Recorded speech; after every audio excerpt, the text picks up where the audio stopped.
distintas iglesias, denominaciones que hay, tienen su nacimiento allá en la fe reformada, en la Reforma Protestante, con Martín Lutero en el 1517, 31 de octubre de 1517. Así que estamos cumpliendo hoy 507 años de esa fe reformada. Y yo quiero compartir un tema hoy que tiene que ver con las 5 solas de la Reforma Protestante. Obviamente usted va al canal de YouTube de nosotros y ahí usted va a encontrar que se ha predicado ya mucho sobre este tema. ¿Y por qué se predica mucho sobre este tema? Porque, hermanos, los reformadores fueron los que llevaron a rescatar estas 5 solas de la Reforma Protestante, que de hecho, si una iglesia local dice que tiene su asidero la Reforma, debería tener las 5 solas. Ahora, obviamente hay iglesias que dicen que la tienen y que son herederos de las 5 solas, y creemos eso, dicen, pero realmente en el fondo no es así. Por eso es muy importante volver nosotros a recalcar, y yo quiero volver a recalcar esta parte, a ver si realmente nosotros tenemos la herencia allá, porque es lo mismo, hermanos, y siempre pasa así. Todo comienza bien. Hay un dicho popular que dice que escoba nueva barre bien, pero con el tiempo ya deja de barrer, se va perdiendo, y pareciera que el hombre siempre es así. Y esto es en todo. Comienza bien, un empleado arranca bien, un matrimonio arranca bien, una relación arranca bien, pero después con el tiempo se va perdiendo. Y la razón por la cual se va perdiendo es porque no se está revisando continuamente, en el caso de nosotros, lo que creemos. Por eso, hermanos, la Iglesia Reformada hace un esfuerzo por volver una y otra vez a sus doctrinas claves. Las doctrinas claves aquí son las doctrinas de la gracia, o los 5 puntos del calvinismo, que los tenemos nosotros. Un día esto vuelvo y los predico, y lo que conocemos como las 5 solas de la fe protestante. Y hay que volver una y otra vez para refrescar, para a ver si nos estamos desviando o realmente estamos ahí. Por eso es muy importante volver, y yo hice un paréntesis hoy entonces con el estudio de Apocalipsis para poder mirar esta parte. Y yo quiero hablar acerca de las 5 solas de la Reforma Protestante basado en la Declaración de Cambridge. Cambridge obviamente es una ciudad europea, y la Declaración de Cambridge de la Alianza de Evangélicos Confesantes se dio el 20 de abril del 1996.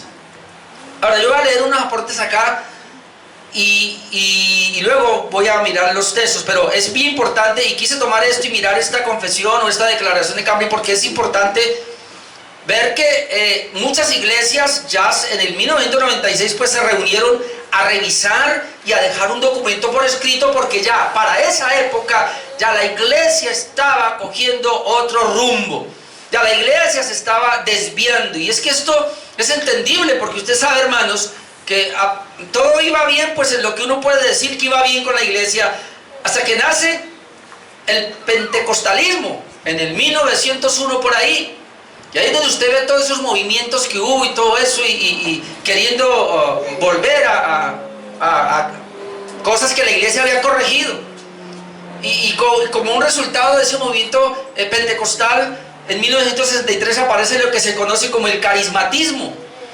Y comienza a levantarse, a moverse, y luego se viene a Latinoamérica. Y ya para este tiempo, yo recuerdo tanto porque yo vengo de una iglesia, Alianza Cristiana, y en el tiempo que la conocíamos, pues realmente yo recuerdo que no había esas situaciones que vemos ahora, pero yo sí recuerdo en el 1987 por ahí, estando en la iglesia, comenzó a ver lo que se conoce como el boom de la alabanza. Y yo recuerdo que yo fui al primer simposio que se dio en Bogotá y ya después me di cuenta que eso hacía parte ya del que se conoce como el carismatismo.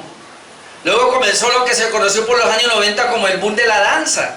Y entonces ya ahí comenzó a entrar, a permear, y es interesante porque la iglesia donde yo vengo, una iglesia muy conservadora, pero esa iglesia comenzó a ser permeada, al punto de que hoy ni sé cómo está de permeada. ¿Pero por qué fue permeada? Por los nuevos que comenzaron a llegar, los pastores jóvenes como yo, que comenzamos a entrar y comenzamos, y no nos interesó, porque yo recuerdo, y no me da temor decirlo, pero nosotros teníamos un libro de nombre, que es El Poder de lo Alto, del fundador de esa iglesia, Alberto Benjamín Simpson, casi 600 páginas, y va a creer que nunca me lo leí.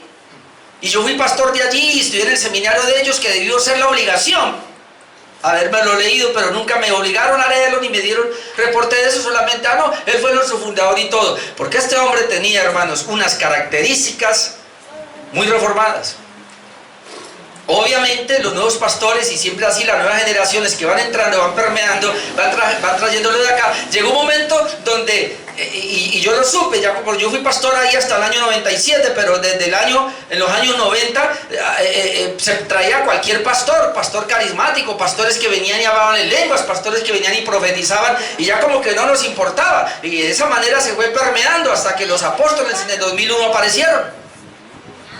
Así que por eso es muy importante esta declaración de Cambridge, porque en 1996 la hicieron precisamente porque estaban viendo todo eso. Así que yo voy a entrar ahí, hermanos, y permítanme, voy a depender mucho de eso. Yo voy a leer, ellos dicen lo siguiente: la Alianza de Cristianos Evangélicos Confesantes, ahí comienzan, dice que es una coalición de pastores eruditos y laicos de diferentes denominaciones, incluyendo bautistas, congregacionales, anglicanos, presbiterianos, reformados y luteranos, que sostienen el valor de los credos y confesiones históricas de la fe reformada y que proclaman que la predicación de la doctrina bíblica es la única manera de nutrir una reforma en la iglesia de hoy. Al ver que la iglesia se estaba permeando, dijeron: tenemos que volver a las raíces. Y qué bueno que hubo esa reunión y hubo un documento. Yo no lo conocí, nunca me lo dejaron llegar, no sé. Y ellos siguen afirmando lo siguiente allí en esa declaración. Dice que por causa de la crisis actual de la iglesia, nótese que en el 1996 ya hay pastores que están alertando esto. Por causa de la crisis actual de la iglesia y por causa de nuestro amor a Cristo, su evangelio y su iglesia, nos esforzamos por afirmar de nuestro compromiso con las verdades centrales de la reforma y del pueblo evangélico histórico. Ellos quieren volver a la historia. Estas verdades las afirmamos no por su papel que poseen en nuestras tradiciones, sino porque creemos que son centrales en la Biblia. Hombre, yo digo, ¿y por qué le pasó a los pastores que no tomaron esto y se quedaron con eso? Entonces, en esta declaración de Cambridge, hermanos, que una manera de introducción hacen esto, encontramos una afirmación, pero también encontramos una negación en cuanto a las 5 solas, que es lo que yo quiero que la miremos. Entonces vamos a mirar, hermanos, y el orden no importa, es decir, aquí las tenemos en un orden. Hoy las voy a predicar en el orden de este documento de Cambridge, así que no importa, pero quiero aclarar esto. Yo voy de una vez a entrar, pero quiero aclarar esto. A ver, los reformadores siempre tuvieron sola escritura. Y ahora, cuando hablamos de sola, porque todas tienen las solas acá, lo que queremos decir es únicamente o solamente. Eso es lo que se quiere decir. Entonces, solamente la palabra de Dios. Y entonces esto lo manejaron los reformadores sin ningún problema. Porque la pregunta es, ¿cuándo tenemos el documento de las 5 solas? Realmente el documento de las 5 solas apareció apenas en 1965 y precisamente fue elaborado por un historiador católico. Así que, pero no tenga ningún problema con eso, porque se cree que la sola escritura siempre se ha manejado. Luego, tenemos por acá sola fide, que se le atribuye específicamente a Martín Lutero. Obviamente él tiene todas. Ellos en sus escritos aparecen todas, pero no como un documento aparte. Pero Martín Lutero se le conoce como el de la sola fide. Luego tenemos por acá sola gracia. La sola gracia fue desarrollada más por Juan Calvino. Otra vez, no es que ellos todos las tenían, todas, sino que ya para el desarrollo es Juan Calvino el que habla más de la sola gracia. Luego, ya otros reformadores por ahí meten solo Cristo, tienen 3 o algunos tienen 4. De pronto algunos tenían soli Deo gloria, porque es decir, todos los reformadores siempre decían soli Deo gloria, porque todo se hacía para la gloria de Dios. Pero como documento no estaban, siempre estaban de pronto estas 3, más que todo la nombrada, sola escritura, sola gracia, sola fide, luego solo Cristo, soli Deo gloria. Pero es, como le digo, es historiador católico el que en 1965 haciendo un estudio dice, bueno, ¿qué creían? ¿Cuál era la base de los reformadores? Y es esta, las 5 solas: sola escritura, sola fide, sola gracia, solo Cristo y solo a Dios la gloria. Ahora, este diseño está bien hermoso, Porque aquí decimos que sola escritura es lo que se conoce como la base que va a sostener un edificio, el fundamento que va a sostener un edificio. Es decir, la palabra de Dios es la que sostiene nuestro edificio.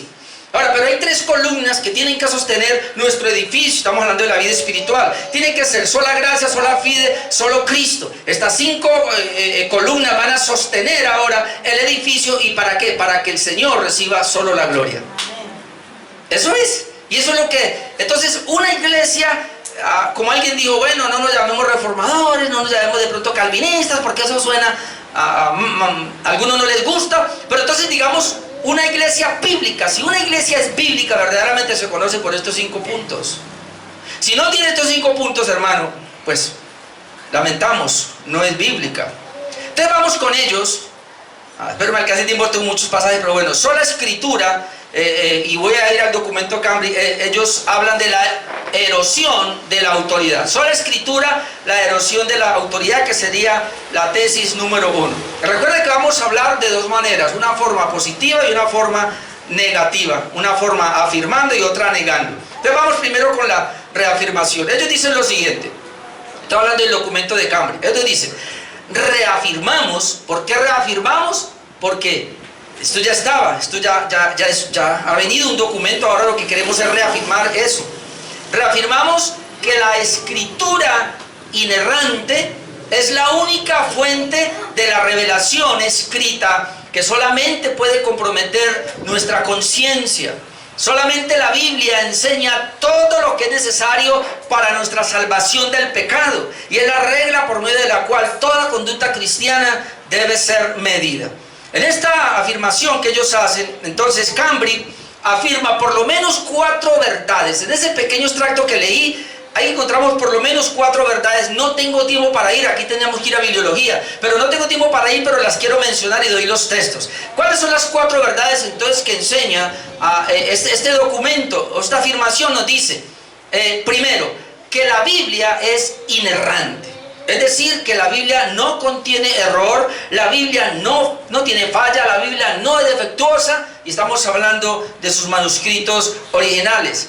Número 2, que la Biblia es autoritativa. Dice que es la única fuente de autoridad divina. Cuando decimos que es autoritativa, es que nosotros, hermanos, no vemos otra autoridad aparte de la sola escritura. Y recuerde, ¿por qué otra vez sola escritura? Porque la iglesia tradicional católica no creía en sola escritura. Escuchen lo que le voy a decir.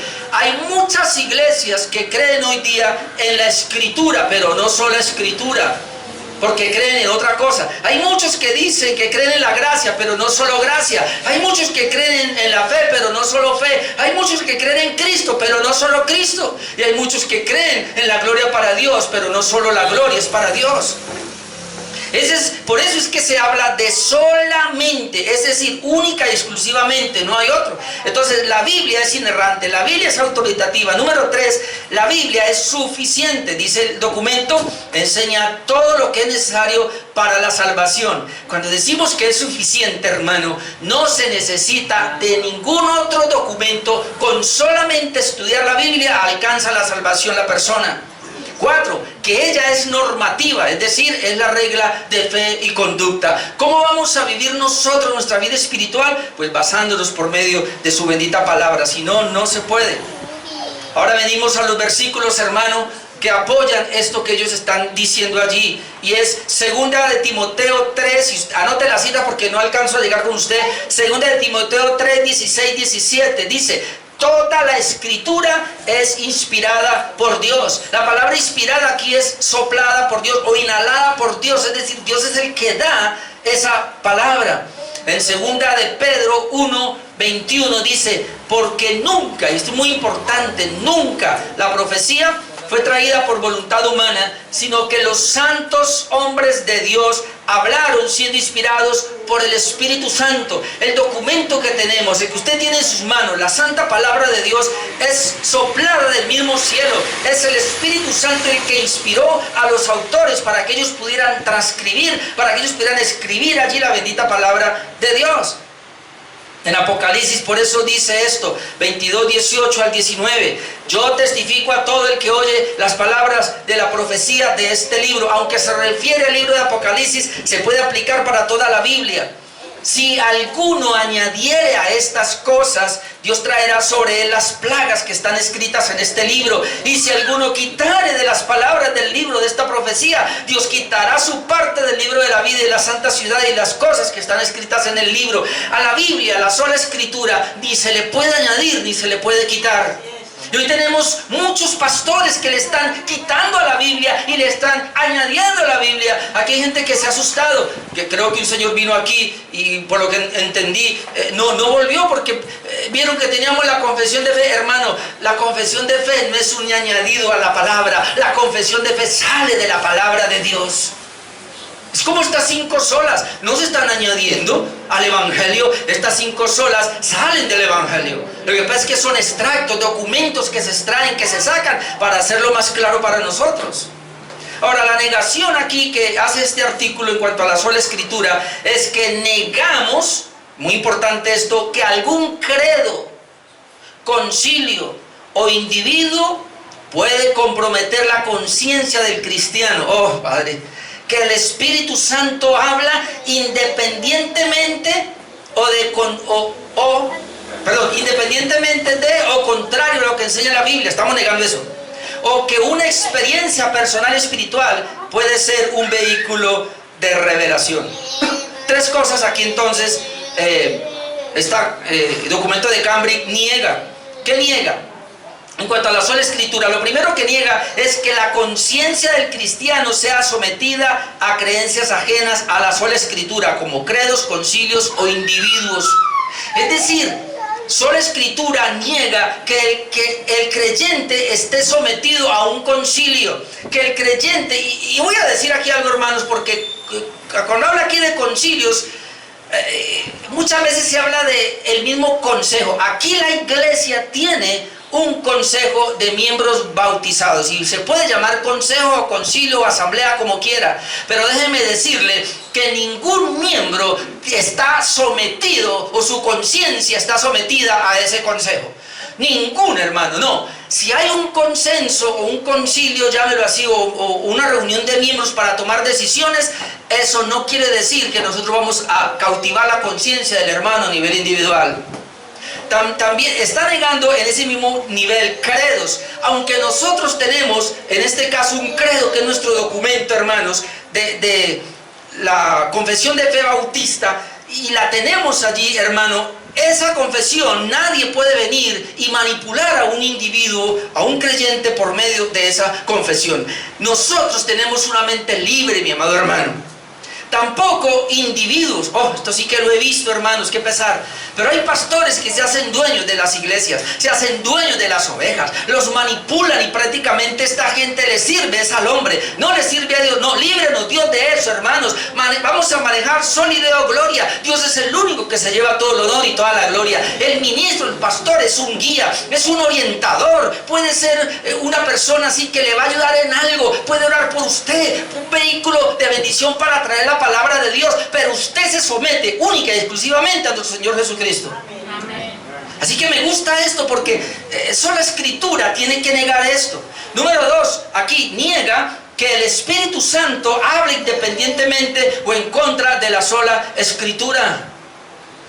El Espíritu Santo no puede, hermanos, hablar en contra de la sola escritura o añadirle a la sola escritura. Así que en ese sentido tiramos por el suelo las profecías actuales. No hay profetas, no hay profecías. Los profetas que hayan hoy día se tienen que someter a la palabra de Dios. Si alguien dice, mire, yo recibí un sueño, una visión, o Dios me dio un sentir de Dios para usted, una palabra, tiene que ser acorde a la escritura. O como alguien dijo, y si viene y me trae la escritura y me va a mostrar la escritura, ¿para qué me va a traer su sueño, su visión o su sentir si tengo ya la sola escritura? No necesitamos nada de eso. Entonces es muy importante. Y número 3, que una experiencia personal sea un vehículo de revelación. ellos niegan, y me llama la atención esto porque dice que se reunieron todos estos pastores allá en la ciudad de Cambridge, y en una universidad que había también allí en Cambridge, se reunieron y sacaron este documento. Y entonces, ¿qué pasó? Que estos pastores salieron por ahí. No puede haber, dice aquí, no. La experiencia personal, hermanos, no puede sobreponerse a la sola escritura. Así que Dios me mostró, Dios me dijo, Dios me habló, yo siento del Señor. Eso, hermano, pierde sentido cuando tenemos la sola escritura. Entonces miremos lo que nos dice la Biblia, y yo traeré un solo versículo. Pero es Hebreos 1 al 2, para tomar como todo lo que acabo de leer. ¿Por qué lo niegan? Porque dice Hebreos 1, 2, Dios habiendo hablado. Miren qué está diciendo, hermanos. Dios habiendo hablado. Dios ya habló. Habiendo hablado. ¿Cuántas veces habló? Muchas veces. ¿Cuándo? ¿Y de qué manera? De muchas maneras. Ahí entran las visiones, los sueños, las profecías. Claro, todo eso está en el Antiguo Testamento. Me atrevo a decir, eso está aún en el Nuevo Testamento. Pero habían profetas en el Nuevo Testamento. Pues claro. Pero había milagros y señales en el Nuevo Testamento. Pues claro que lo había. Pero cuando se cerró el canon, ya no lo hubo. Porque no se requería. Porque no se necesitaba. Entonces Dios habiendo hablado muchas veces y de muchas maneras, pero note acá, en otro tiempo. ¿A quiénes? A los padres. ¿Por quiénes? Por los profetas. En estos postreros días. Y ojo, porque la palabra postrero es desde la primera venida de Cristo hasta la segunda venida de Cristo. Estamos en los postreros días. En estos postreros días nos ha hablado por el Hijo. Y ahora le voy a mostrar cómo fue eso. A quien constituyó heredero de todo y por quien asimismo hizo el universo. Es decir, Dios ya habló en el antiguo pacto de diferentes maneras. Por eso usted cuando lee el antiguo pacto, usted ve que habían sueños, habían visiones, todo eso, y quedó registrado. Pero luego dice Hebreos, ya en estos postreros días nos ha hablado por el Hijo, el Hijo. Ahora vamos a mirar qué es ese Hijo. Primera de Juan 1 al 3. Entonces aquí está Juan, y él tiene la experiencia de lo que vivió con el Hijo, y entonces nos va a decir qué fue lo que pasó. Y esto es válido para Juan, como es válido para todos los profetas, aún para el apóstol Pablo. Entonces primera de Juan 1 dice, lo que era desde el principio. Ahora note, lo que hemos oído, y están metiendo los apóstoles ahí, lo que hemos visto con nuestros ojos, lo que hemos contemplado y palparon nuestras manos tocante al verbo de vida, tocante a Cristo. Luego dice, porque la vida fue manifestada, la hemos visto, testificamos y os anunciamos la vida eterna, la cual estaba con el Padre y se nos manifestó. Eso. Otra vez, lo que hemos visto y oído, eso os anunciamos. Mire, Juan y todos los apóstoles, hermanos, los que escribieron el Nuevo Testamento, son los únicos que podían decir lo que hemos visto, lo que hemos oído, lo que Dios nos reveló, las apariciones que tuvimos del Señor. Son los únicos que pueden decir eso. Luego dice, eso es lo que os anunciamos. Y os anunciamos para que también vosotros tengáis comunión con nosotros, y nuestra comunión es con el Hijo. Entonces, cuando uno mira esto, ¿por qué Hebreo dice, ahora nos ha hablado por el Hijo? La pregunta, ¿y cómo nos habla por el Hijo? Pues es que Jesucristo claramente dijo. Jesucristo no escribió ningún evangelio. Pero Jesucristo tuvo 12 apóstoles. Por 3 años y medio les enseñó el evangelio.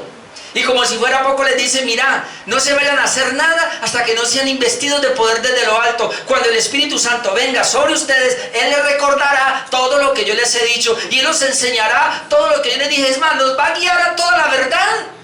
Así que cuando tú lees el Nuevo Testamento, cuando yo leo el Nuevo Testamento, tengo la certeza, tengo la garantía de que esa es la palabra del Hijo, de que esa es la palabra de Dios, de que Dios habló allá anteriormente, pero ahora nos habló por el Hijo. Así que el Nuevo Testamento son las palabras del Hijo que el Espíritu Santo vino y le recordó y le ayudó a los apóstoles a que la dejaran por escrito. Así que cuando dice Hebreos, ahora nos habla por el Hijo, es el Nuevo Testamento. Nos habló en el antiguo pacto, Dios, y allá quedó un poco oscuro y velado, el nuevo pacto. Ahora nos habló para el Hijo para clarificarlo todo. Hermano, ahí está, tú y yo no necesitamos nada más. ¿Cuál es la labor del Espíritu Santo ahora, hermano? Sencillamente iluminar lo que Él ya reveló. Por eso nosotros no hablamos de revelación. Dios no está revelando cosas ahora. Dios ya reveló todo y lo dejó en la Escritura. Lo que ahora se necesita es la iluminación. El Espíritu Santo viene, ilumina nuestra mente para mirar lo que está revelado, y ahí Dios nos habla. Nos habla por el Hijo. ¿Cuándo te habla por el Hijo? Cuando abre ese santo evangelio. Cierto. Y el antiguo pacto también, porque habla del Hijo también. Eso es sola Escritura. Solo Cristo. La erosión de la fe centrada en Cristo sería la tesis 2, solo Cristo. Otra vez estamos reafirmando y negando. Vamos a reafirmar, o ellos reafirmaron en el documento. Reafirmamos que nuestra salvación fue lograda solo por la obra meritoria de del Cristo histórico. Y otra vez el Cristo histórico. Yo recuerdo muchos pastores decir: ay, no le pongan cuidado al Cristo histórico, queremos el Cristo de ahora. ¿Así? ¿Un Cristo hasta gay? Ese Cristo histórico, y bueno decirlo así, es decir, el Cristo que vivió la historia. Su vida sin pecado, su expiación vicaria, con solas suficientes para nuestra justificación y reconciliación con el Padre. Entonces ellos aquí afirman dos verdades fundamentales con relación a solo Cristo. ¿Alguien necesita el documento? Yo después se lo envío.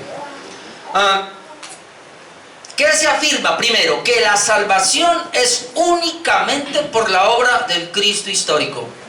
Da tristeza tener que hablar de Cristo histórico,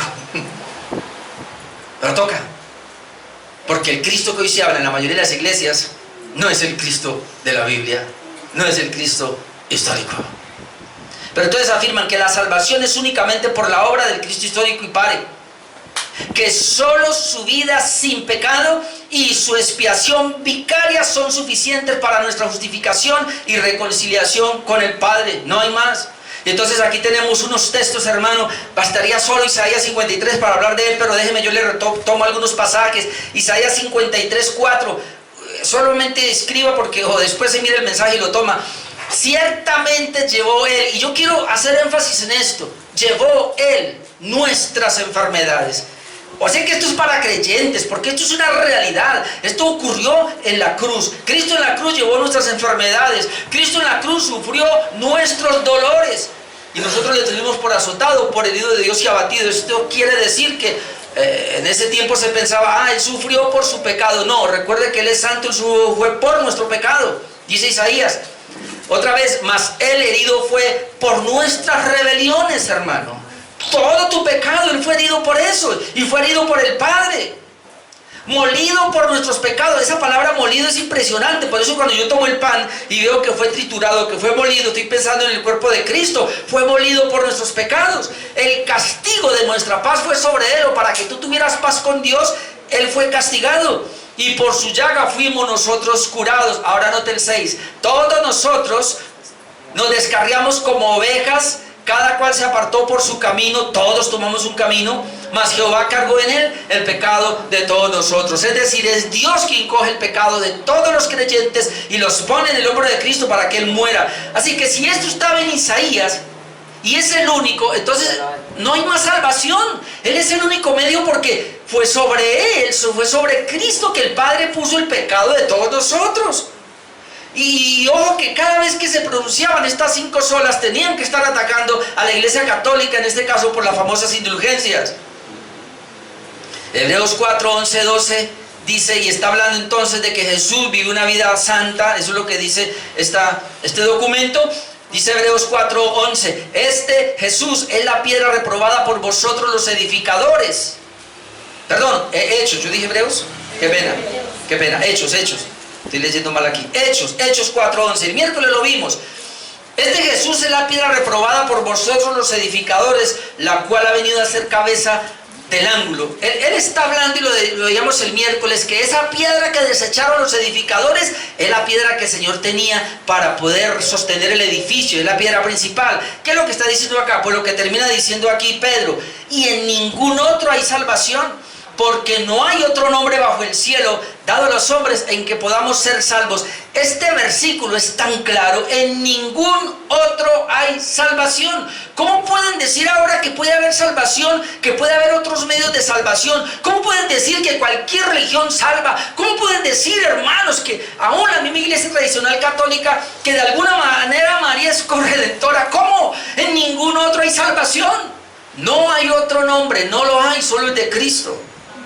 Y 1 Timoteo 2:5, que es muy conocido, porque hay un solo Dios. Y note, y un solo mediador entre Dios y los hombres, Jesucristo, hombre. ¿Sabe que hay gente que no cree en que Jesucristo sea hombre? Cualquiera que cree en Cristo, y en este caso solo histórico, es decir, pero no creen, porque el Cristo histórico que creemos nosotros es el Cristo encarnado. Pero hay gente que cree que solamente Cristo fue un ser humano de la historia, pero que no fue el Dios hecho carne. Ahí están los testigos de Jehová. Cualquier persona que crea cualquier cosa de Cristo, pero no crea que Jesús es hecho hombre, ese no cree en el Cristo de la palabra, en el Cristo verdadero, así que no puede dar salvación. Él es el único mediador entre Dios y los hombres. Ahora, ¿qué cosa niega esta parte de este documento? Negamos que el Evangelio es predicado sin la obra vicaria de Cristo. Vuelvo. Negamos que el Evangelio es predicado si la obra vicaria de Cristo no es declarada y si la fe en Él y su obra no es solicitada. Y esto es muy importante en cuanto a la evangelización. ¿Qué es lo que ellos niegan entonces aquí? Dos cosas niegan. Que no hay predicación del Evangelio sin la declaración de la obra de Cristo. ¿Qué tenemos hoy día? No tenemos Evangelio. Hermano, el día que se quite la cruz, el día que se quite la palabra, el Evangelio, realmente el Evangelio, ese día la iglesia pierde su sentido, deja de ser. Por eso si negamos eso. Sin la obra de Cristo no hay Evangelio. ¿Qué más negamos? Que no hay predicación del Evangelio si la fe en Cristo y en su obra no es solicitada. Y no estamos hablando aquí, es que hoy día se perdió, hermanos, el llamado al arrepentimiento y el llamado a la fe verdadera se perdió por una simple decisión de fe. Entonces, la confesión o este documento tiene que negar eso. Ahora, ¿dónde afirmamos esto? Pues Lucas 24, 45 al 48. Miremos lo que dice. Entonces les abrió el entendimiento, es decir, ni siquiera los discípulos entendían. Dios tuvo que abrirles el entendimiento. Y aquí entendemos que se habla de que si no hay regeneración, ¿cómo va a haber entendimiento? Y nosotros los pastores tenemos que estar ahí pilas, y los hermanos de la iglesia, a ver si esa persona realmente ha sido regenerada. Dice que les abrió el entendimiento para que comprendiesen las escrituras. Si no hay un entendimiento abierto, nadie va a comprender las escrituras. La gente puede venir a la iglesia 1000 veces, puede estar toda la vida, pero si el Señor no les abre el entendimiento, no hay entendimiento de las escrituras, como lo dije hace 8 días, y será un entendimiento natural meramente. Dice que les abrió el entendimiento para que comprendiesen las escrituras, y le dijo, así está escrito y así fue necesario que el Cristo padeciese y resucitase de los muertos al tercer día. Esto hace parte del plan de la salvación. Pero luego, y que se predicase en su nombre el arrepentimiento y el perdón de pecados en todas las naciones, comenzando desde Jerusalén, y vosotros sois testigos de estas cosas. Y que se predicase el arrepentimiento y el perdón de pecados. ¿Cómo? Presentando el Evangelio. El Evangelio tiene que llevar un llamado al arrepentimiento y a la fe. Por lo menos un ejemplo tenemos en Hechos 2, 37, 38, que ya lo habíamos visto. Dice que al oír esto, cuando Pedro predicó, se compungieron de corazón y dijeron a Pedro y a los apóstoles, varones, hermanos, ¿qué haremos? Hermano, la predicación tiene que llegar a este nivel. Ojo lo que le voy a decir aquí. Mire, hermano, aunque yo lo había dicho aquí, creo, el miércoles, pero la predicación de un pastor o suya tiene que llegar a este nivel, donde la persona a la cual usted está predicando, ¿y qué hago? ¿Ah? ¿Pero qué hago? Ayúdeme, pues dígame usted entonces, ¿qué hago? Tiene que despertar ese anhelo por la salvación. La predicación tiene que dejar al hombre tan perdido que la persona misma diga, pero entonces, ¿qué hago? Y entonces ahí entramos, debe arrepentirse y debe creer en Cristo. Cuando una persona dice, ¿qué hago? Y uno le dice, entonces esa persona está lista. ¿Cuál es el problema de hoy día? Que le dicen, venga Dios y Él te sana, te prospera, te ayuda, todo eso. Bueno, y entonces haga conmigo esta oración y todo. Y lo hacen, pero la persona no se ha arrepentido porque nunca entendió cuán pecador es. Nosotros tenemos que mostrarle, hermano, a las personas el pecado. Tenemos que dejarlo al borde del infierno y ya cayendo, para que él diga, ay, ayúdeme por favor. Y nosotros ahí, ahora sí, venga. Así que yo dudo, hermanos, que estas iglesias numerosas que hay, con tanta facilidad para que lleguen y para que crezcan, con tantos métodos que ahorita vamos a hablar ahí porque también está, sean verdaderas. Número 3, tengo que ir rápido, hermanos. Voy apenas en la tercera, sola gracia, la erosión del evangelio. La tesis número 3 es sola gracia. Viene la reafirmación, ellos dicen, reafirmamos que en la salvación somos rescatados de la ira de Dios solo por medio de su gracia. No me hagan tanta bulla aquí, por favor, Jackson. Yo sé que usted se puede controlar, hermano. Reafirmamos que en la salvación somos rescatados de la ira de Dios solo por medio de su gracia. Es la obra sobrenatural del Espíritu Santo que nos trae a Cristo, liberándonos de la esclavitud del pecado y levantándonos de la muerte espiritual a la vida espiritual.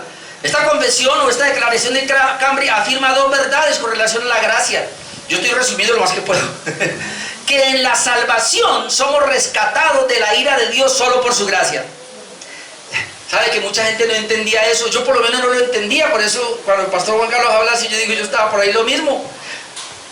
¿Fui salvo de qué? Fui salvo de la ira de Dios. Y eso es lo que está diciendo la confesión. Entonces, ¿qué entendemos? Que en la salvación somos rescatados de la ira de Dios solo por la gracia, no por nada en mí, sino por su gracia. Número 2, que es la obra del Espíritu Santo la que nos da la vida espiritual. Nadie más lo puede hacer.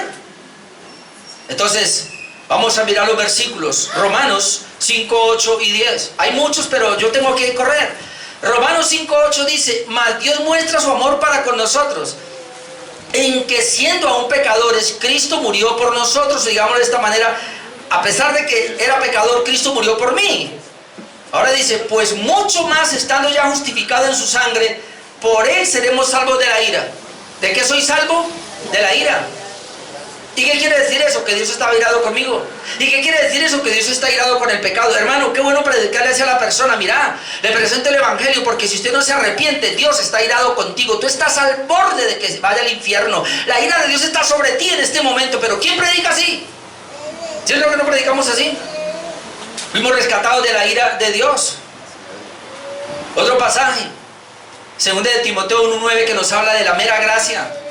Quien nos salvó y llamó con llamamiento santo, no conforme a nuestras obras, sino según el propósito suyo y la gracia que nos fue dada en Cristo Jesús antes de los siglos de los tiempos. Este versículo tiene mucho que decir, pero por lo menos estamos hablando de la sola gracia. Fuimos salvos de la ira de Dios por la sola gracia. Tito 3, 4 al 7. Tito 3, 4 al 7. Pero cuando se manifestó la bondad de Dios nuestro Salvador y su amor para con los hombres, nos salvó, vuelve y lo ratifica, no por obras de justicia que nosotros hubiéramos hecho, llamémoslo de otra manera, no por cumplir la ley, no por guardar la ley, nos salvó no por guardar la ley, nos salvó no por una obra que yo hubiera hecho, no por un mérito que yo tenga. Entonces, ¿cómo? Sino por su misericordia, por el lavamiento de la regeneración, y note acá, y por la renovación en el Espíritu Santo, y este es lo que está afirmando la declaración, por la renovación en el Espíritu Santo, el cual derramó en nosotros abundantemente por Jesucristo su Salvador, para que justificados por su gracia, vuelve a ratificarlo, viniésemos a ser herederos conforme a la esperanza de la vida eterna. ¿Qué es lo que rapidito quiero decir aquí? El Señor, por su pura gracia, y cuando hablamos de la gracia es un don inmerecido, yo no lo merecía, usted no lo merecía. La gracia es que yo no merecía la salvación, usted no la merecía. Dios, porque a Él le plació hacerlo, porque me regaló esa gracia, me dio eso, Él me salvó a mí. ¿De quién? De la ira de Dios, me salvó. Pero ¿cómo me salvó? Por medio de Cristo, por medio de la fe en Cristo, sí, pero eso no es suficiente. Para poder aplicar esa obra, esa gracia en mí, por medio de Cristo, el Espíritu Santo tuvo que venir y tuvo que regenerarme. Cuando Él me regenera y me da una nueva vida, y la obra de Cristo es aplicada a mi vida. Por eso aquí se dice, aquí no hay un lugar para el hombre, aquí la mano del hombre no entra, aquí ninguna estrategia puede entrar. Lo único que hacemos nosotros es predicar el evangelio. El Señor Jesucristo le dijo a sus discípulos, y por ende a la iglesia, predique el evangelio cuán más claro sea posible. ¿Y quién da la claridad? El Espíritu Santo. Así que los que vamos a predicar necesitamos depender del Santo Espíritu para que nos dé la habilidad, para que nos dé la gracia de poder hacer una muy buena presentación. Pero aún así nos quedamos cortos, porque el único que puede penetrar esa mente, puede penetrar ese corazón y cambiarlo para aplicarle al solo Cristo, es Él, es el Espíritu Santo. Y ahí donde entramos en la parte que no les gusta, el Señor lo hace únicamente con los suyos, con los elegidos. Amén. Te lo aplico a ti, gloria a Dios, tú eres un elegido. ¿Y qué niegan? Estamos en la sola gracia. Negamos que la salvación sea en algún sentido una obra humana. Los métodos humanos, aquí traen problemas, técnicas o estrategias por sí mismas no pueden lograr esta transformación. La fe no es producida por nuestra naturaleza humana no regenerada. Cuando yo leía esto yo decía, Dios mío, ¿pero qué nos pasó? Si esto fue un documento que salió en 1996, que para nosotros es fresco, porque yo ya era pastor cuando salió eso. ¿Por qué yo no tuve ese documento en mis manos? ¿Por qué no me lo hicieron llegar? ¿Por qué admisé cuando se reunió en esta ciudad? No cogió ese documento y se le enseñó a esos 500, 700 pastores que nos reuníamos muchas veces. Y nos hubiéramos evitado este poco de herejías, iglesias falsas que hay regadas por todo el mundo. Si es un documento que se redactó allá en Europa y que vino para toda Latinoamérica. Cambridge, en esta parte, ellos niegan 3 cosas que van en contra de la sola gracia. Primero, que la salvación en algún sentido sea una obra humana. Tengo que repetirlo mucho porque ya lo hemos dicho. Número 2, que ningún método humano puede lograr esta transformación. Y número 3, que la fe no puede ser producida por el hombre caído. Es lo que yo veo. Y entonces cuando uno lee Efesios 2, 8 y 9 dice que por gracia sois salvos por medio de la fe. Y mire lo que dice, y esto no de vosotros. Y esto no de vosotros. Somos salvos por gracia, por medio de la fe, pero esto no es de nosotros. Ah, es que yo tuve la fe. No. Es que yo me arrepentí. No. No es de nosotros. Dice que es un don de Dios. Pero luego dice, no por obras, para que nadie se gloríe.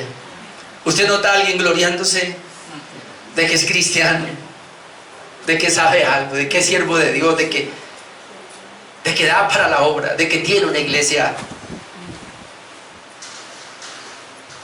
Está arrojando toda la gloria a Dios. Por ende, lo que él está haciendo es humano y no es dirigido por el Espíritu Santo.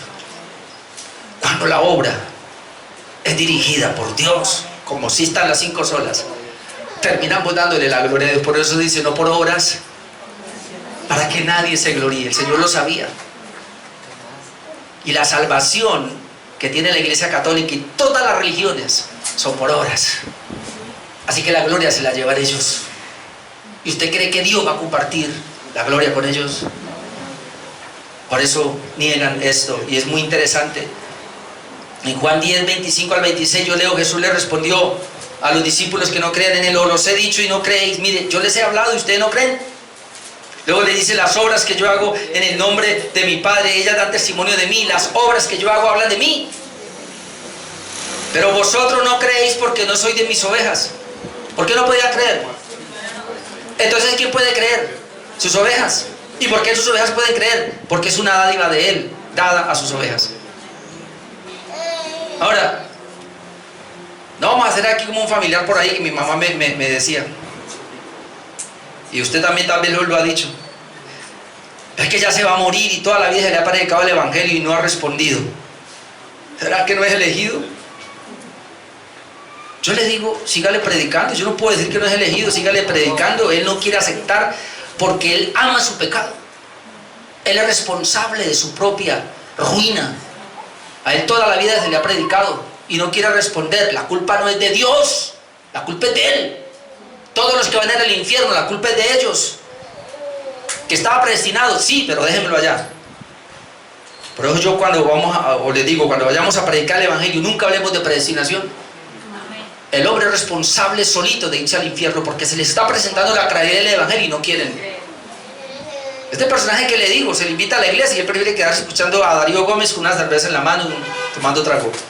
Eso es lo que le gusta, eso es lo que él ama. No, me va a decir entonces que no es elegido. No, él lo hace porque es un pecador. Porque rechaza el evangelio, porque no quiere el evangelio. Todos sus familiares le pasa eso, no quieren el evangelio y por eso lo rechazan. Quite la lesión del lado. No, ellos son responsables. Por eso es urgente que le prediquemos el evangelio. Ya nosotros aquí entendemos que si no creen y se mueren así, entonces ya no eran elegidos, pero dejemos allá eso. Número 4. Hoy le tomo 10 minutos. Ay, ya me estoy poniendo de costumbre eso, me dirá alguien por ahí, pastor, ¿qué le pasa? Número 4, sola fe, la erosión del artículo principal. Oh, aquí. Esa sola fe. Pero bueno, yo voy rapidito aquí.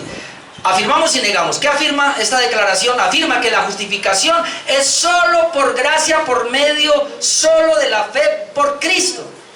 En la justificación, la justicia de Cristo nos es imputada como la única satisfacción posible de la perfecta justicia de Dios.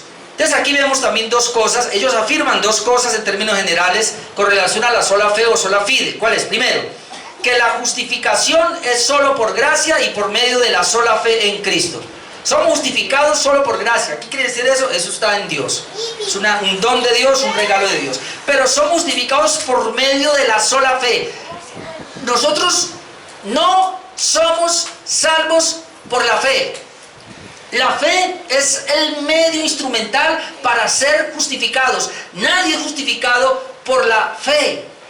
Nosotros somos justificados por la muerte de Cristo en la cruz del Calvario, sino que la fe es el medio para recibir la justificación, y como es el medio, Dios tenía que darnos el medio. Por eso, como ya lo dijimos, nadie puede producir fe. La fe viene por el oír la palabra de Dios. Una persona llega aquí muerta espiritualmente, ¿y qué es lo que hace el Señor? A través del Evangelio le está dando fe, y cuando Él quiere darle la vida, con esa fe que le ha dado, le despierta y le da la vida. Y entonces se convierte en el medio para recibir la justificación.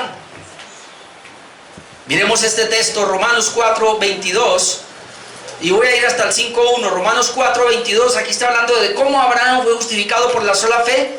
Dice, por lo cual también su fe le fue contada por justicia. Está hablando de Abraham. Pero dice, y no solamente con respecto a él se escribió que le fue contada, sino también con respecto a nosotros, a quienes ha de ser contada. Es decir, aquí está hablando de los creyentes. Esto es, a los que creemos en el que levantó de los muertos a Jesús, Señor nuestro. Hay que creer en la obra de Cristo y en la persona. 25, el cual, es decir, Cristo, fue entregado por nuestras transgresiones y resucitado para nuestra justificación. Justificados pues por la fe, tenemos paz para con Dios por medio de nuestro Señor Jesucristo. Pasamos ahí porque el capítulo 5 ahí nos quitó el empuje que traía. Por eso la Biblia hay que leerlos, ojalá sin capítulos y sin versículos, pero uno leerlo, para que no le quite el impulso. Pero está diciendo que Cristo fue resucitado para nuestra justificación, y por eso somos justificados por la sola fe, justificados por la fe. Y el otro texto, Romanos 5, 18, 19, para hablar de esa imputación. Ahora, vamos a anotar acá Romanos 5, 18, porque no solamente somos salvos por la fe, es decir, por la obra de Cristo, como lo hemos aprendido acá, hermano, por una obra vicaria en esa cruz del Calvario en representación nuestra, sino que ahora somos justificados por la obra de Cristo, ya no en la cruz, sino ahora la obediencia de Cristo a su ley, a sus mandamientos. Habla de su obra justa, y aquí lo podemos ver en Romanos 5, 18. Mire el contraste que hace de los dos Adanes, y recuerde que aquí los Adanes son cabezas federales. ¿Qué es eso? Los que están en el primer Adán están en pecado, los que están en el segundo Adán son justificados. Ya teniendo eso en mente, vamos a leer Romanos 5, 18. Así que como por la transgresión de uno, ese uno es el primer Adán, vino la condenación a todos los hombres están condenados por el primer Adán. Dice que de la misma manera o semejante a eso, que todos los hombres en Adán están condenados por la justicia de uno. Esa justicia de uno es que Jesús guardó perfectamente la ley o la obra. Por la justicia de uno, es decir, de Cristo, vino a todos los hombres la justificación de vida. Todos los hombres aquí son solamente todos los que están bajo esa cabeza federal que es Cristo.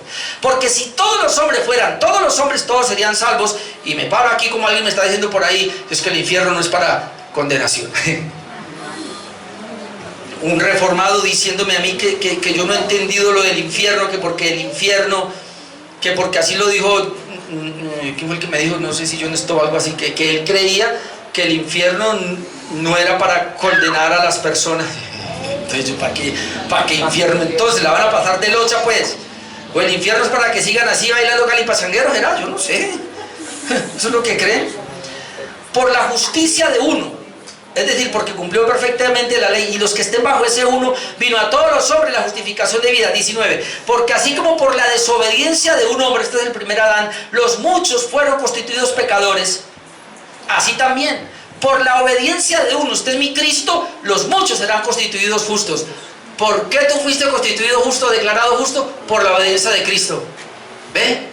Es lo que fuimos salvos de dos maneras. Fuimos justificados dos maneras. Por la obra de Cristo en la cruz, se llama obediencia pasiva de pasión.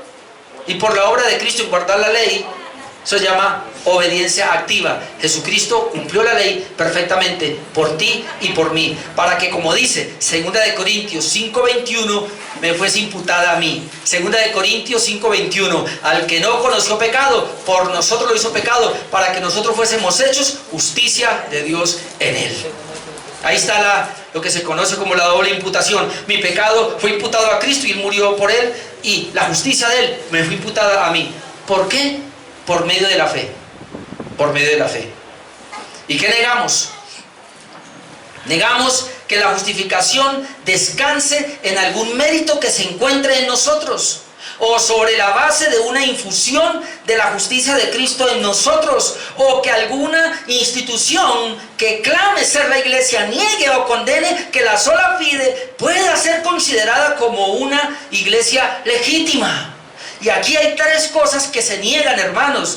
Me falta el tiempo para explicarlo, pero bueno. Primero, que la justificación descanse en algún mérito humano. Esto se niega. Que la justificación descanse en algún mérito humano. No, nadie puede ser justificado por mérito humano. Dos, que la justificación sea alguna infusión de la justicia de Cristo en nosotros. ¿Qué quiere decir eso? Eso lo cree la Iglesia Católica. Que cuando se participa en los medios de gracia, que ahí se le infunde la justicia. ¿Qué es infusión de justicia? Es decir, que cuando yo soy regenerado, lo que el Señor hizo fue que me infundió, es decir, me hizo justo a mí. No, hermanos. Esa infusión, si se puede decir así, eso está solo en la regeneración o eso está solo en la santificación, no en el tema de la justificación. En la justificación hubo una declaración. Dios me declaró a mí justo por la fe, pero yo sigo siendo igual de pecador. Para que mi vida sea santa, tengo que ir al tema de la santificación, y eso lo vamos a hablar este domingo en Tuluá para que usted lo tenga, y vamos a hablar la santidad posicional, que tiene que ver con la justificación, la santidad progresiva, y luego la santidad final o definitiva sería la glorificación. Esto es muy bueno entenderlo para no entrar en problemas. Pero cuando hablamos de la justificación, aquí la misma confesión está diciendo, o esta declaración, que de ninguna manera hay infusión de justicia. No, ¿entiende lo que es infusión? Es decir, que cuando Cristo me dice que yo soy justificado, hermano, la justificación, y entienda esto, la justificación, y yo lo dije el domingo pasado, es que yo tengo mi traje sucio, podrido, cochino, y el Señor viene y me pone un traje encima totalmente transparente, blanco, puro. Pero cuando me quiten eso, yo sigo siendo podrido. Esa es la justificación. No hay infusión, es decir, no me hace. Mientras que en la regeneración o en la santificación, el Señor coge mis trapos y comienza con su sangre a irlos limpiando, a irlos descontaminando, a irme purificando cada vez más y cada vez más, siendo como Cristo. Ahí sí hay de alguna, se puede decir, infusión de santidad. Y tres, que la iglesia legítima niega o condena la justificación. Que la iglesia legítima niegue o condene la justificación por la sola fe, eso se niega. Y aquí apunta la iglesia tradicional católica que ellos tienen un documento, el documento de Trento, y yo me leí algunas partes que yo me asusté y dije, yo no leo esto mejor, donde decían, maldito todo aquel que cree que la justificación es solo por la fe. Eso no es iglesia. El que niegue que la justificación es solo por la fe, eso es lo que están diciendo, negamos que eso sea iglesia. Si alguien dice que la justificación requiere un mérito, requiere una obra, requiere indulgencias, el tiempo de Lutero, eso no es iglesia. Adelanto aquí porque termino, Soli Deo Gloria. La última, la erosión de la adoración teocéntrica. Tesis número 5, Soli Deo Gloria, afirmación. Afirmamos que porque la salvación es de Dios, ha sido completada por Dios, es para la gloria de Dios. Y que nosotros debemos glorificarle siempre, debemos vivir nuestras vidas enteras delante del rostro de Dios, bajo la autoridad de Dios y solo para su gloria. Cambridge aquí afirma dos verdades fundamentales con relación a la gloria de Dios. Primero, que por ser la salvación una obra exclusiva de Dios, la gloria es solo para Él. El hombre no tuvo nada que ver en la salvación, así que no tiene gloria. Todo fue de Dios, la gloria es para Él. Y número dos, que el creyente debe vivir entonces en todo sentido, solo para la gloria de Dios. Y voy a leer aquí el pasaje que tenía el pastor Juan Carlos ahora, que es Efesios 1. Efesios 1, voy a mostrarle acá ¿cómo se llama? La doxología que uno encuentra. Porque Efesios 1, todo el capítulo 1 habla de la redención, la salvación del Padre, del Hijo y del Espíritu Santo. Eso lo vamos a ver más adelante. Pero por lo menos quiero que leamos aquí. Efesios 1:4 dice que según nos escogió, ese es Dios, en Él, es decir, en Cristo, antes de la fundación del mundo, para que fuésemos santos y sin mancha delante de Él, en amor, habiéndonos predestinado para ser adoptados hijos suyos por medio de Jesucristo, según el puro afecto de su voluntad. Ahora note el estribillo que va a seguir de adoración: para alabanza de la gloria de su gracia. Esta es la obra del Padre. Nos escogió en Cristo, ¿para qué? ¿Para qué nos salvó el Padre? Para alabanza de la gloria de su gracia, con la cual nos hizo aceptos en el amado. Saltemos al 11. En el 11 leemos: en Él asimismo tuvimos herencia, habiendo sido predestinados, aquí está hablando de Cristo, conforme al propósito del que hace todas las cosas, según el designio de su voluntad. Note el segundo estribillo: a fin de que seamos para alabanza de su gloria. ¿Para qué nos salvó en el Hijo? Para que seamos para alabanza de su gloria, nosotros los que primeramente esperábamos en Cristo. 13. En Él también vosotros, habiendo oído la palabra de verdad, el evangelio de vuestra salvación, y habiendo creído en Él, fuisteis sellados con el Espíritu Santo de la promesa. Ahí está la obra del Espíritu Santo, que Él hace de nuestra herencia hasta la redención de la posesión adquirida. ¿Para qué? Tercer estribillo: para alabanza de su gloria. En términos generales, el Padre nos salvó para alabanza de su gloria, el Hijo nos salvó para alabanza de su gloria, el Espíritu Santo nos salvó para alabanza de su gloria. Por eso todo tiene que ver con sol y deo gloria. Y eso es lo que los reformadores sacaron una y otra vez. Otro texto, Romanos 11, 32 hasta 36. Déjenme, yo lo leo porque aquí está hablando, cuando el apóstol Pablo viene hablando de la predestinación y usa en este caso a Romanos 8, predestinación para todos. Romanos 9, 10 y 11 está hablando ahora de la salvación de Israel y al finalmente a los gentiles. Es decir, ahí va a encontrar a todos los salvos. Cuando él termina de todo esto de hablar de la redención, de la salvación, mire cómo termina Romanos 11, 32. Porque Dios sujetó a todos en desobediencia para tener misericordia de todos. Y otra vez misericordia de todos aquí está tocando a Israel y a los gentiles.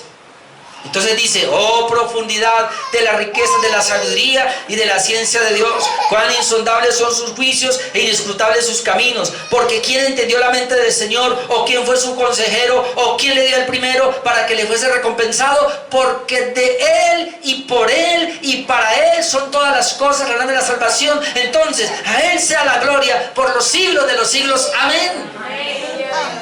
Y entonces la confesión o esa declaración termina: sí, pues, 1 Corintios 10:31, y uno lo puede ver aquí: si todo es para la gloria de Dios, entonces ahora dice: si pues coméis o bebéis o hacéis otra cosa, nótelo, si pues coméis, tomarme un vaso de agua, o bebéis o hacéis otra cosa. Y usted dice: ¿y cuál es la otra cosa? Pues eso que va a hacer. Hacerlo todo para la gloria de Dios. Entonces yo por eso me preguntaba, a esos les decía: ¿y cómo yo vivo para la gloria de Dios? Hermano, es tan sencillo como esto. Lo que tú vas a hacer ahora, lo que vas a pensar, lo que sientes, lo que vas a hacer, lo que vas a decir, lo que vas a hablar, lo que vas a escribir, qué sé yo, lo que vas a ver por el celular y todo, ¿eso le agrada a Dios? Porque si le agrada a Dios, es para su gloria.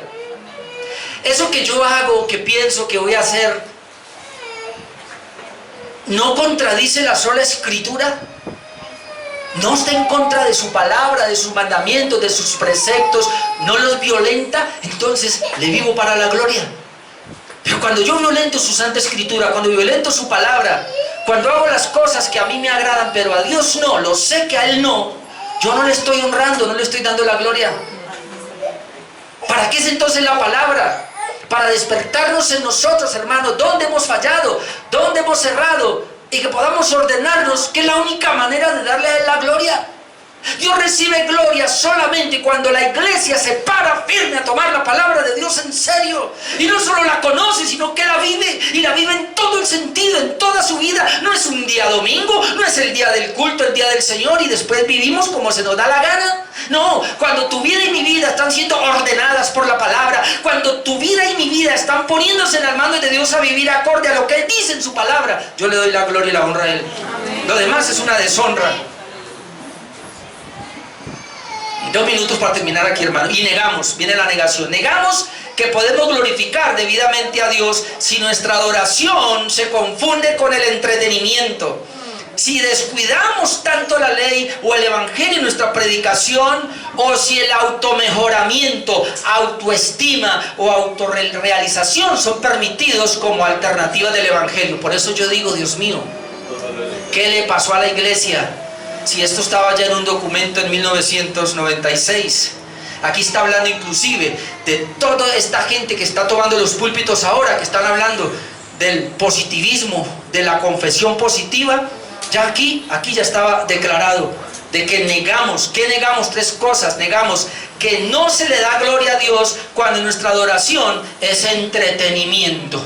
Hoy, ¿qué es lo que pasa hoy en la mayoría de las iglesias? Entretengamos ahí. ¿Acaso usted no ha sido testigo como yo de que de pronto llegan y dicen, ay, poquita gente, media hora de alabanza, 40 minutos de alabanza? No, falta todavía mucha gente. Sigan cantando ahí, sigan otra media hora, a ver si viene más gentecita. Ahora sí. ¿Acaso usted y yo no hemos sido testigos de pastores que se han parado aquí y llegan aquí, 1 hora de alabanza, la gente está sudando, se sientan ahí, el pastor pasa, coge el micrófono y dice, la gloria de Dios está en este lugar, no, póngase de pie otra vez y otra media hora de alabanza, porque esto está muy bueno, Señor. ¿Por qué no trae palabra para la iglesia? Son 5 minutos que trae de palabra, entonces pone a la iglesia a cantar. Y cuando se para a predicar aquí, ahora se inventaron esto, ya no traen una palabra, son 5 minutos de palabra. ¿Y saben qué hacen ahora? Ay, pasen al frente que los voy a ministrar, 1 hora ministrando, tomando a la gente. ¿Y dónde está la palabra de Dios?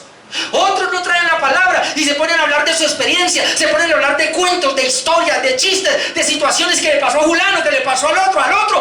20 minutos, 30 minutos hablando de historias y no tocan la palabra del Señor. ¿Usted cree que la iglesia es edificada de esa manera? Eso no le da gloria a Dios. Así que niega eso, hermano, y no lo negamos también nosotros. Eso no le da la gloria a Dios. 2, que no se le da la gloria a Dios y en la predicación se descuida la ley y el evangelio. Cada predicación tiene que traer la ley y tiene que traer el evangelio, porque la ley es la que muestra cuán pecadores somos y el evangelio es la solución a ese pecado. Y número 3, que no se le da gloria a Dios con la presentación de un evangelio humanista o centrado en el hombre. Ya no tengo los textos acá porque no alcanzo. Déjeme leer uno nomás. Y hoy la mayoría de la predicación es